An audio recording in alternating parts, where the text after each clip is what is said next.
با سلام و درود خدمت تمام دوستان عزیزم و همراهان گلم که چینل خودتان را تماشا میکنین. امیدوار هستم هر جای دنیا که هستید جور و صحتمند و سرحال بوده باشین و شما را به کانال خودتان خوش آمدید گفته امیدوار هستم که همیشه لبخند بر لبانتان بوده باشه و دلتان سرشار از امید و محبت فراوان بوده باشد. اگر شما عضو جدید هستید کانال ما را سابسکرایب کنید و علامه زنگوله را فشار دهید تا هیچ یک از ویدیوهای جدیدم را از دست ندهید. دوستای عزیز، قسمی که ما و شما میبینیم حالات را و وضعیت که در جهان و خصوص حالتی که در کشور ما روان است و اتفاقاتی که رخ میده همگی در یک حالت ناگوار به سر میبره و در این چنین شرایط همگی به یک ناامیدی به یک حالت خوب به سر نمیبره. خلاصه دیگه خواستم این ویدیو را برای شمایی که لااقل متاثر از اینمی حوادثی که رخ داده یا اتفاق مفته متاثر هستید این ویدیو را برای شما جور کنم که تا باشد کمک شو به شما. میفهمم درکتان میکنم حالت خیلی حالت ناگوار هست.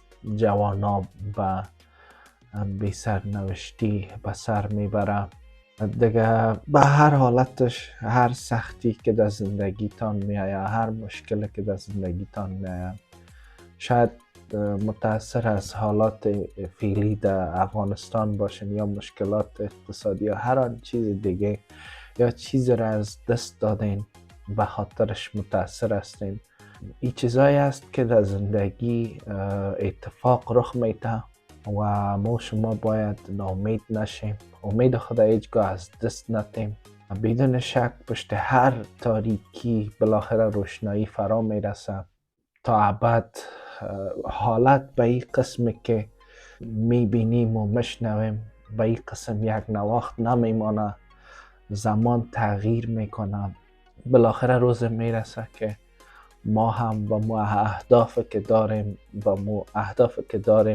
با مخواستایی که داریم بالاخره میرسیم و ما توانایی را داریم و ما از شما دوستان میخوایم که در سخت‌ترین شرایطی که قرار گرفتین هیچگاه مایوس نشین، هیچگاه امید خود از دست ندین. ما بالای شما باور دارم، بالای شما اعتماد دارم دیگه. ما باور دارم شما با اون چیزی که در ذهنتان است و آرزویش دارین حتما به اون چیز میرسین. اگر چیزی را از دست دادین به خاطرش جگرخون هستین، تلاش کنین که شاد باشین. تنها انتقام که ما میتونیم از این زندگی و از این دنیا ما بگیریم خوشحال بودن است، لبخند است.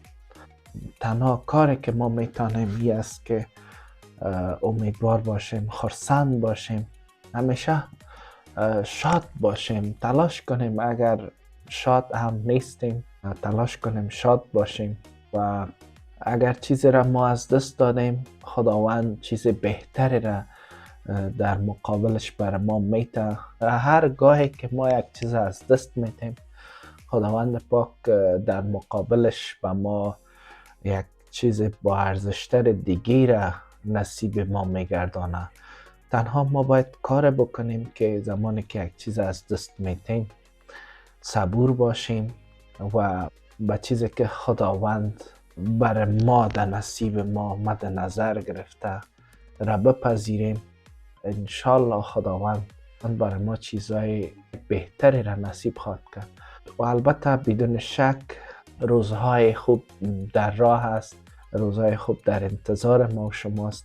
بر فعلا ما تنها کاری که میتونیم امید باید داشته باشیم تلاش بکنیم و به خاطر اهدافی که داریم نگذاریم لحظه ناامید شویم.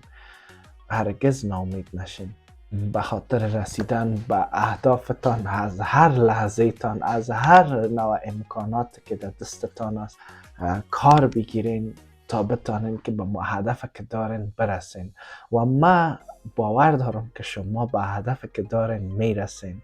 در راه رسیدن به اهدافتان افراد مختلف میآید که شما را از هدفتان منصرف کنه. تنها کاری که شما میتونین انجام بدین این است که بگوین که من به خدای خود باور دارم و او برای رسیدن به هدف مرا کمک میکنه. تنها خدا کافی است.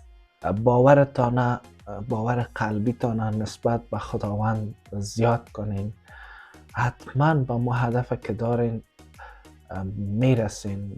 هر آن کسی که شما را از اهدافتان منصرف میکنه از کنارشان دور شوین.